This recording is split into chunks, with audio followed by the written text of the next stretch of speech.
प्यारे बच्चों, आज के इस वीडियो में एसएसएलसी के एक बेहतरीन नज़म सद्दु माडदिरु जो कि सीपी कृष्ण कुमार बड़े प्यारे अंदाज में हमें समझा रहे हैं। ये नज़म को हमें देखेंगे। चलिए, तो अब तक का जो नए हैं तो प्यारे बच्चों, दरख्वास्त है कि आपसे कि ये नए हमारा चैनल मकबूलिया एजुकेशन ये चैनल को सब्सक्राइब कीजिए, क्योंकि मैं इससे पीछे 200 तकरीबन वीडियो बनाया हूँ। मैं एक भी सब्सक्राइब कीजिए करके खुलेआम नहीं कहा हूं, मगर इस वीडियो में कह रहा हूं कि आपका एक सब्सक्राइब ज़्यादा वीडियो बनाने में इंटरेस्ट पैदा होगा। तो आप जो भी नए हैं ये चैनल को सब्सक्राइब कीजिए। चलिए आगे देखेंगे। ಮಕ್ಕಳೇ, ಸದ್ದು ಮಾಡದಿರೋ ಪದ್ಯದ ಕುರಿತು ಈ ವಿಡಿಯೋದಲ್ಲಿ ಏನೇನು ಒಳಗೊಂಡಿದೆ? ಮೊದಲನೇದಾಗಿ ಕವಿ ಪರಿಚಯ ಒಳಗೊಂಡಿದೆ. ತದನಂತರ ಪದಗಳ ಅರ್ಥ, ವಿವರಣೆ, प्रश्नಗಳಿಗೆ उत्तर, संदर्भ, सारांश, रस प्रश्ने। देखो प्यारे बच्चों, ये वीडियो में क्या क्या कवर हुआ है। फर्स्ट क्या है ना, कवि परिचय कवर हुआ है, और बाद में पदಗಳ अर्थ यानी अल्फाज मानी कवर हुआ है, और बाद में विवरणे यानी एक्सप्लेनेशन, शॉर्टकट में थोड़ा एक्सप्लेनेशन भी इसमें है, और बाद में प्रश्नಗಳಿಗೆ उत्तर सवाल के जवाबात कवर हुआ है, और संदर्भ, उसके बाद में सारांश, और बाद में रस प्रश्न यानी क्विज है। बड़ा मजा आएगा, इंटरेस्ट आएगा प्यारे बच्चों, क्विज खेलिए। प्यारे बच्चों, अब कवि परिचय देखेंगे। सद्दु माडिदुरु ये नज़म लिखने वाले सीपी कृष्ण कुमार, इनका कवि परिचय देखेंगे। चलिए, सीपी के रವರು 1939ರಲ್ಲಿ ಮೈಸೂರು ಜಿಲ್ಲೆಯ ಚಿಕ್ಕನಾಯಕನಹಳ್ಳಿಯಲ್ಲಿ ಜನಿಸಿದರು. ಇವರು ತಾರಾಸುಖ, ಭೋಗಸೆ ಇತ್ಯಾದಿ ಕೃತಿ ರಚಿಸಿದ್ದಾರೆ. ಇವರಿಗೆ राज्योत्सव प्रशस्ति सिक्किದೆ।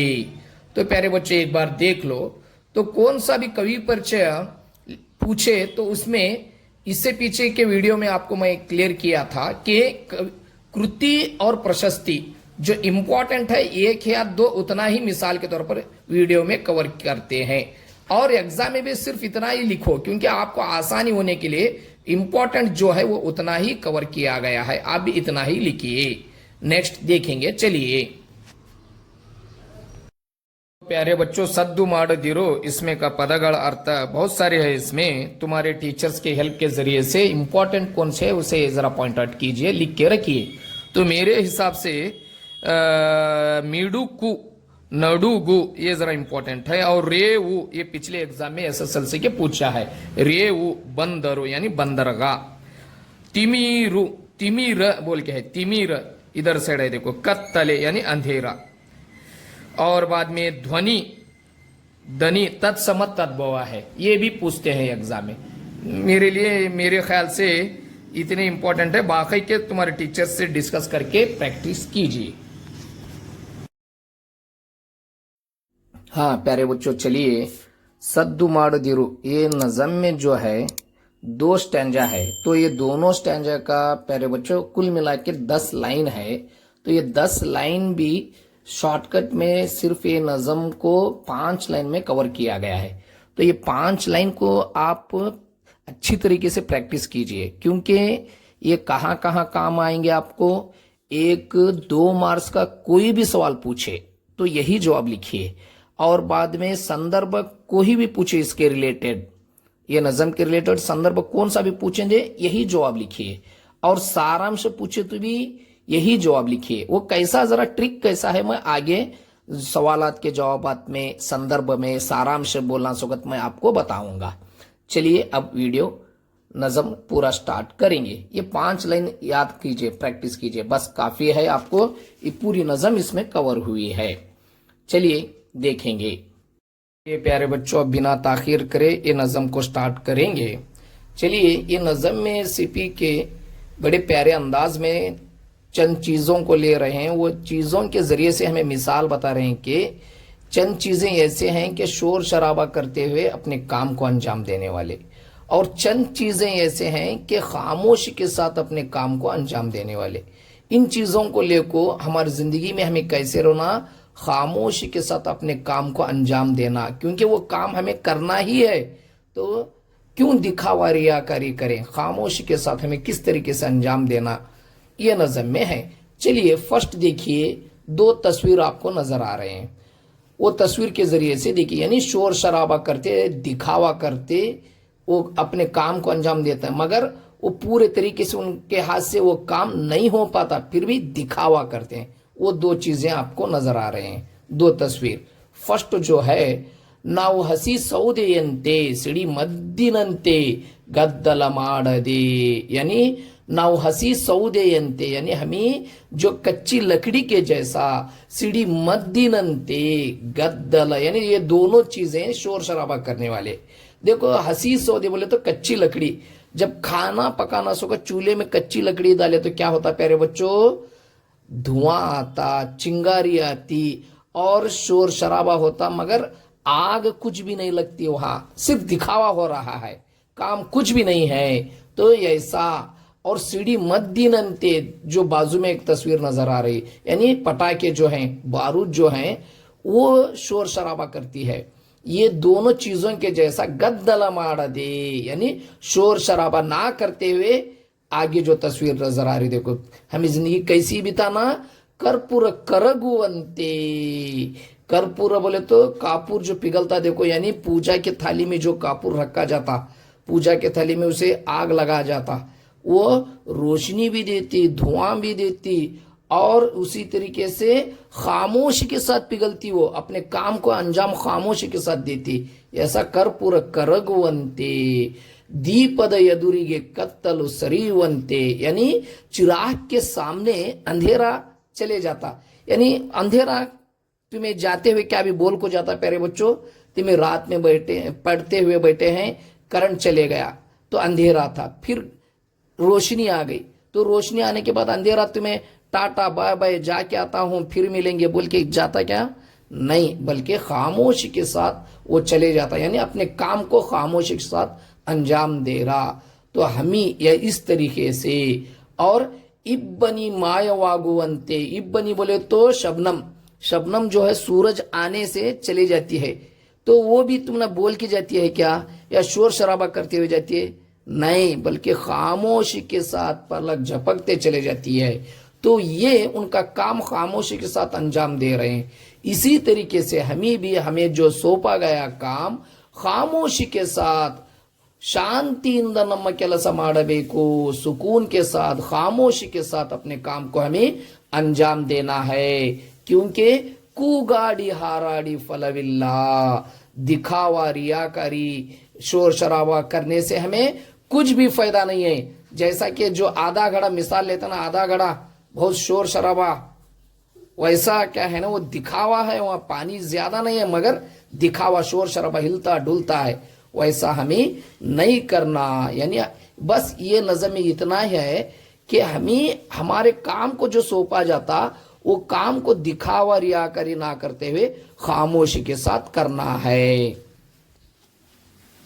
प्यारे बच्चों, यही नज़म को अब थोड़ा उर्दू में देखो, आपके स्क्रीन के ऊपर है, कि बस यही है कि हमें कौन सा भी काम कैसा करना करने का वो इसमें बताया जा रहा है कि हम कच्ची लकड़ी के जैसा, और बारूद, यानी बारूद बोले तो मालूम है ना, पटाखे के जैसा शोर शराबा ना करते हुए खामोशी के साथ अपने काम को अंजाम देना।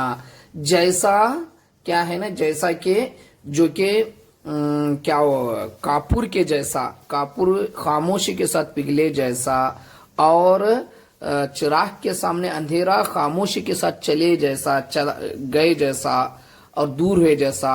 और इसी के साथ साथ क्या है ना, शबनम जो सुबह में पड़ती है ना, शबनम जैसा सूरज आने में वो खामोशी के साथ गए जैसा अपने काम को, बेशक हमें अपने काम को हम ही अंजाम देना है, वो काम हम ही करना है, तो वो दिखावा रियाकारी ना करते हुए खामोशी के साथ अपने काम को अंजाम देना। ये दिखावा रियाकारी कर को कुछ भी फायदा नहीं कर बोल को कह रहे हैं। तो प्यारे बच्चों, ये नज़म एक बार देख लीजिए, और आगे इसका क्विज भी है, वो क्विज भी हमें खेलेंगे, बड़ा मजा आएगा। ಬನ್ನಿ ಮಕ್ಕಳೇ, ಈಗ ಒಂದು ವಾಕ್ಯದಲ್ಲಿ ಉತ್ತರ ಬರೆಯುವುದು ಯಾವ ರೀತಿ ಅನ್ನೋದನ್ನು ನೋಡೋಣ. ಮೊದಲನೇ ಪ್ರಶ್ನೆ, ತಿಮಿರಕ್ಕೆ ವೈರಿ ಯಾವುದು? ತಿಮಿರಕ್ಕೆ ವೈರಿ ಯಾವುದು? ಉತ್ತರ ದೀಪ. ಉತ್ತರ ದೀಪ. ಎರಡನೇ ಪ್ರಶ್ನೆ, ಕವಿ ನಮ್ಮ ಬದುಕು ಇಬ್ಬನಿಯಂತೆ ಇರಬೇಕು ಎಂದು ಏಕೆ ಬಯಸಿದ್ದಾರೆ? ಕವಿ ನಮ್ಮ ಬದುಕು ಇಬ್ಬನಿಯಂತೆ ಇರಬೇಕು ಎಂದು ಏಕೆ ಬಯಸಿದ್ದಾರೆ? ಉತ್ತರ, ಶಾಂತಿಯಿಂದ ನಮ್ಮ ಕೆಲಸ ಮಾಡಬೇಕು. ಶಾಂತಿಯಿಂದ ನಮ್ಮ ಕೆಲಸ ಮಾಡಬೇಕು. ಪ್ರಶ್ನೆ 3, ನಮ್ಮ ಕರ್ತವ್ಯವನ್ನು ಹೇಗೆ ಮುಗಿಸಬೇಕೆಂದು ಕವಿ ಹೇಳಿದ್ದಾರೆ? ನಮ್ಮ ಕರ್ತವ್ಯವನ್ನು ಹೇಗೆ ಮುಗಿಸಬೇಕೆಂದು ಕವಿ ಹೇಳಿದ್ದಾರೆ? ಉತ್ತರ, ಶಾಂತಿಯಿಂದ ಮುಗಿಸಬೇಕು. ಶಾಂತಿಯಿಂದ ಮುಗಿಸಬೇಕು. देखो प्यारे बच्चों, 1 मार्क्स की इसमें 3 है, तीनों भी एक बार देख लीजिए. तिमिरक के वैरी यावुदु, यानी तिमिर बोले तो कत्तलो, कत्तलो यानी अंधेरा. अंधेरे का दुश्मन कौन है ये नज़म के दरमियान? यानी चिराग, दीप.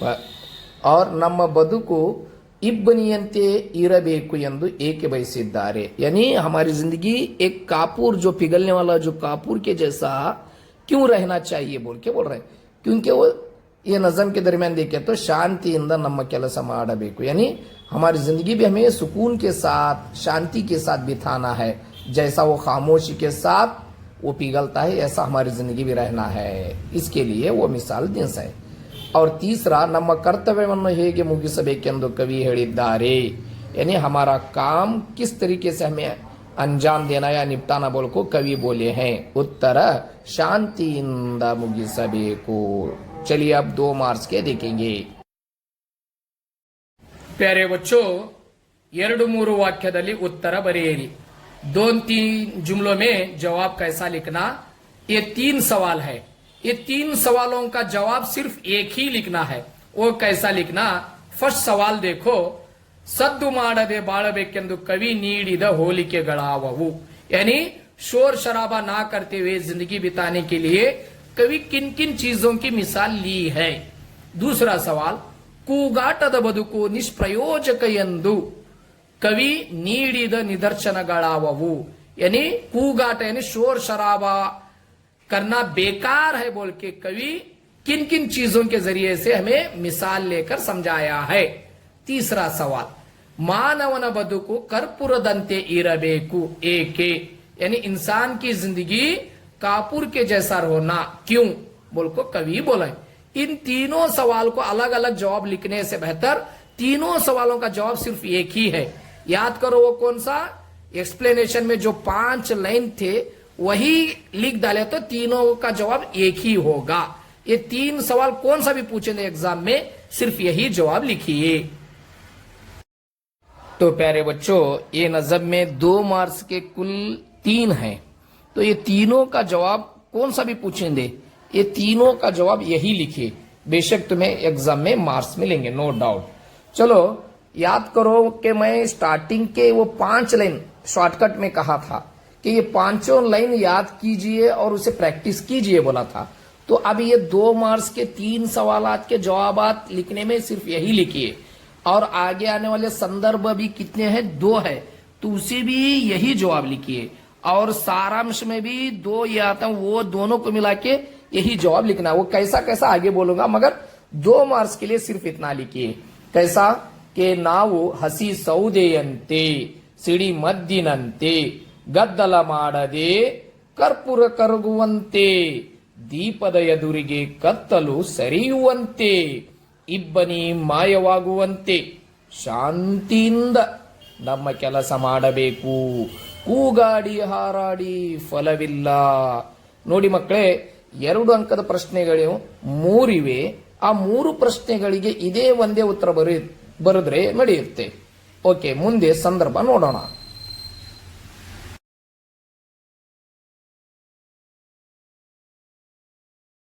प्यारे बच्चों, अब नेक्स्ट संदर्भದೊಡನೆ ವಿವರಿಸಿ.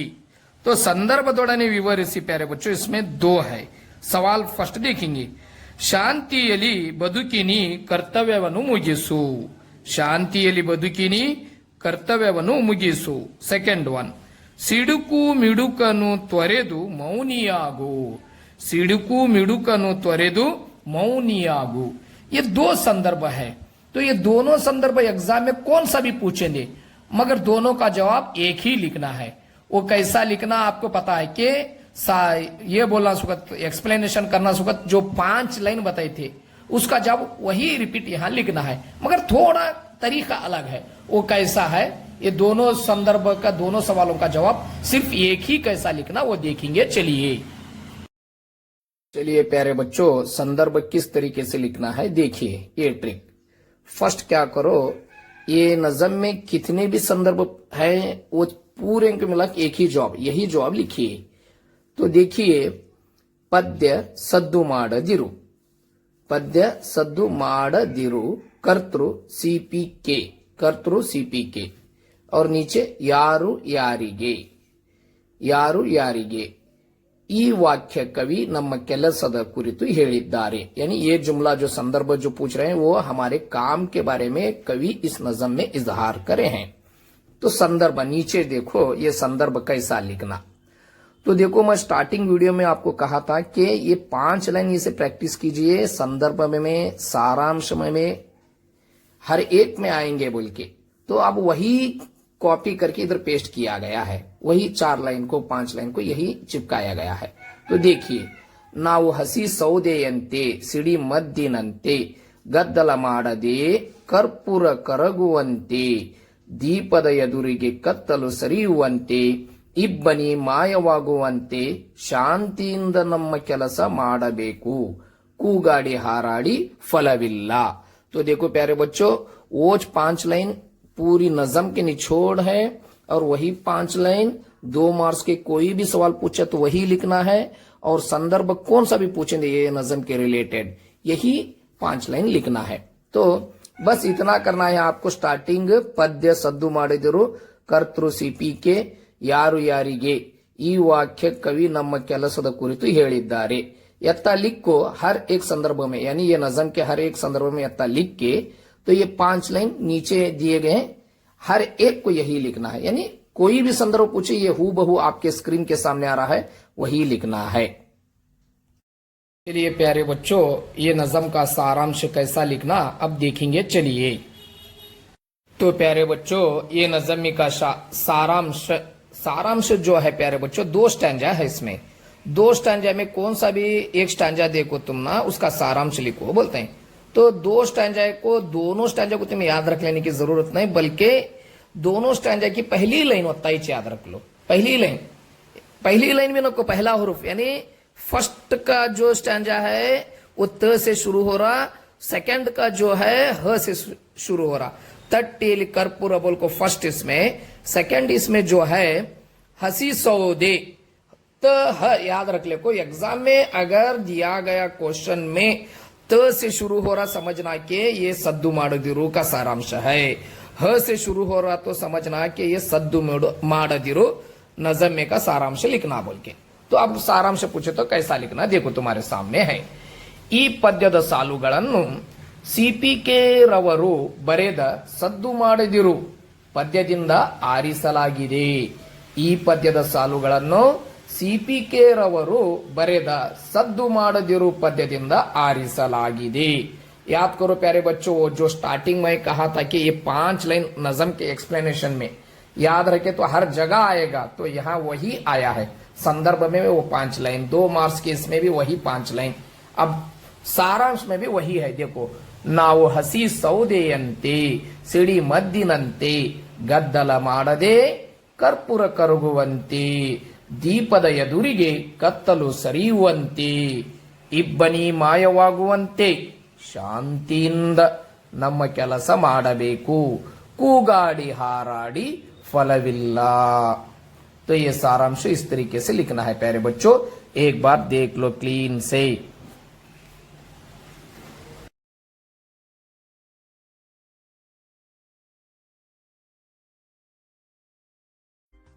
ರಸ ಪ್ರಶ್ನೆಯ ಮೊದಲನೇ ಪ್ರಶ್ನೆ, ನಾವು ಕೆಲಸ ಹೇಗೆ ಮುಗಿಸಬೇಕು? ಆಪ್ಷನ್ ಎ ಬೇಗ ಬೇಗ, ಆಪ್ಷನ್ ಬಿ ತಕ್ಷಣ, ಆಪ್ಷನ್ ಸಿ ಶಾಂತಿಯಿಂದ, ಆಪ್ಷನ್ ಡಿ ಗದ್ದಲದಿಂದ। ವೇಳೆ ಪ್ರಾರಂಭ।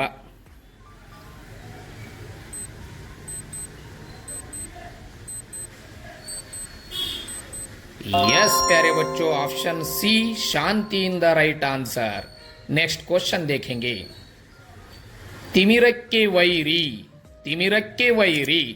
ಆಪ್ಷನ್ ಎ ಕೆಲಸ, ಆಪ್ಷನ್ ಬಿ ತಕ್ಷಣ, ಆಪ್ಷನ್ ಸಿ शांतिಯಿಂದ, ऑप्शन डी दीप. अब टाइम स्टार्ट हो रहा है प्यारे बच्चों.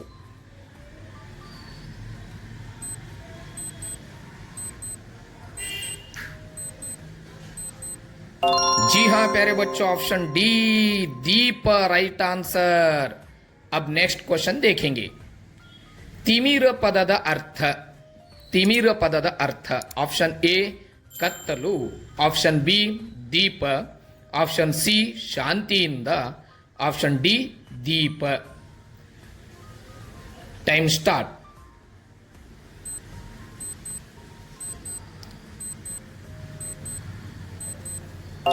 जी हां प्यारे बच्चों, ऑप्शन ए ಕತ್ತಲು, ತಿಮಿರ ಪದದ ಅರ್ಥ ಕತ್ತಲು right answer. Next question.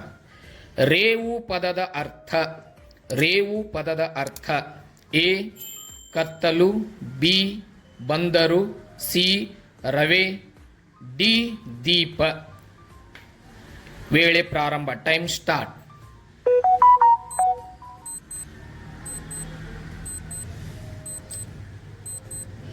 Yes जी हाँ बच्चों, ऑप्शन बी बंदरो राइट आंसर. जो भी वीडियो अब तक देखे आप सभी का बहुत बहुत शुक्रिया प्यारे बच्चों. अस्सलामु अलैकुम.